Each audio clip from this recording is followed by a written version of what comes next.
දැන් හිතමු මට දැන් මේ හිතිච්ච දෙයක්. මේ වෙලාවේ සමහර වෙලාවට මේ මොහොතේ පොඩි කුඩා ගැහැණු දරුවන් දූෂණය වෙනවා. සමහර විට තමුන්ගේම පියාගෙන්, සමහරට සමුන්ගේ සහෝදරයෙක්ගෙන් එහෙම වෙනවා. ඊට පස්සේ මේක කියන දේ තේරුම් ගන්න. මේක ඊළඟ භවයේදී ස්ථානය මාරු වෙනවා. ඒ කියන්නේ පියා දුව වෙනවා, දුව පියා වෙනවා. නැවතත් දූෂණය වෙනවා. අර වෛර බැඳ ගැනීම නිසා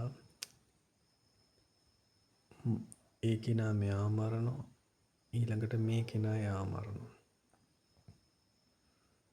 මේ කෙනාගේ දෙයක් අරයා හොරකම් කරනවා, අරයා මෙයාගේ දෙයක් ඊළඟට හොරකම් කරනවා. මේක තමයි අර නොනැසී යන සර්කල් එක. අර නිකන් හිතලා බලන්න, සමහර පොඩි ළමයි ක්‍රීඩාවක් කරන්නේ, එක්කෙනෙක් තව කෙනෙක්ගේ කනට ගහනවා, ඊළඟට තව කෙනෙක් ඊළඟට එයා මෙයාගේ කනට ගහනවා. එතකොට එන්න මේක වැඩි වෙනවා මිසක් අඩු වෙන්නේ නැහැ. එක්කෙනෙක්ගේ කනට ගහද්දී ඒ කෙනා ප්‍රතිචාර නොදක්වා හිටියොත්, අර ජේසුස් වහන්සේ කියපු එකේ ගැඹුර එතන තියෙන්නේ. ප්‍රතිචාර නොදක්වා හිටියොත්, මැරුවොත්, දූෂණයට ලක් කරොත්, ප්‍රතිචාර නොදක්වා හිටියොත්, අනිත් කෙනා ඒ දේ කරන්නේ තමුන්ගේ කර්මය ෂය වෙනකන්. තමුන්ගේ කර්මය ෂය වුණාට පස්සේ කිසි කෙනෙක්ට බෑ තමුන්ට හානි කරන්න. හැබැයි තමුන් තව කෙනෙක්ට හානි කරලා කර්මයක් උපෙද්දුවොත්, අන්න ඒක ගෙවන්න ඒ කෙනාට හෝ වෙන වාරකකින් හෝ හානියක් සිද්ධ වෙන්න පුළුවන්. බොහෝ දුරට ඒ කෙනාගේ අතරතුර. මොකද අපි නිපදවන කර්මය නිසා තමයි හානිය සිද්ධ වෙන්නේ. දැන් අපිට මේ ජීවිතේ තමුන්ගේ හොඳම යාළුවා තමුන්ව පාවා දීපු එක, තමුන්ගේ ආදරණීය බිරිඳ තමුන්ට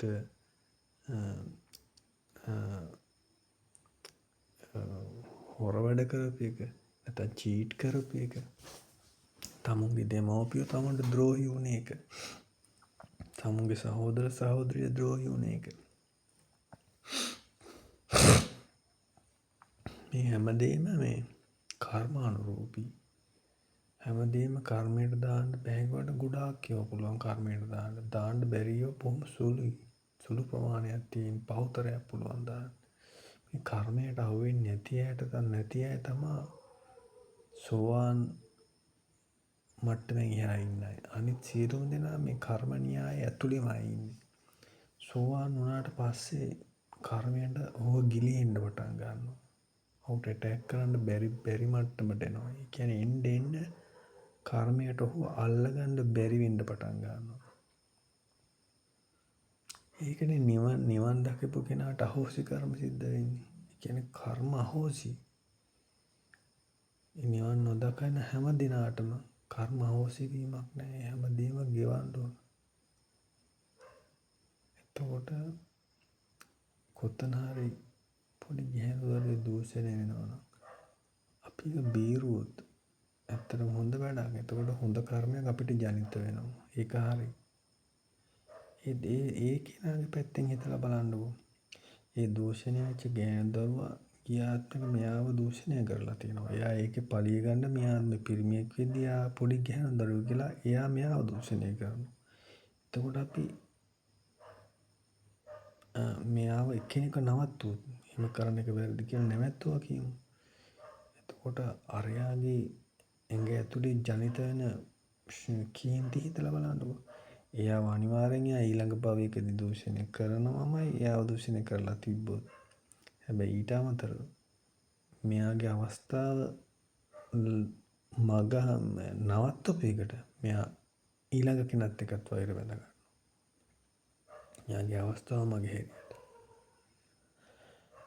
ඒක මේ අති සංකීර්ණ හිතද්දි.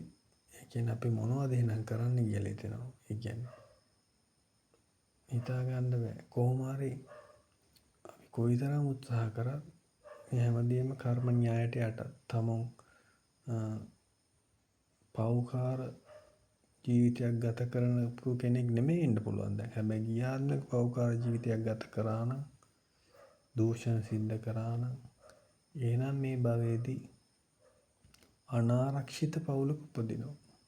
කියන අම්මත් බඩුවක්, තාත්තත් අකාලේ මැරිලා, ඒ පවුලක ගැහැණු දරුවෙක් කියලා ඉපදෙනවා කියන්නේ ගමටම කම්සප්ප දෙන්න තමයි ඉපදෙන්නේ.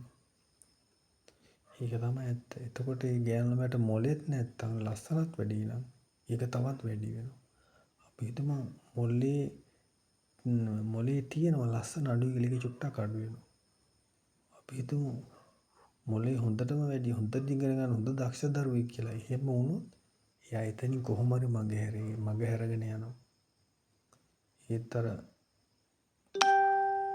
ගෙවන්න යම් කිසි පවක් තියෙනවා නම් ඒ පව කොහෙන් හරි ගෙවනවාමයි.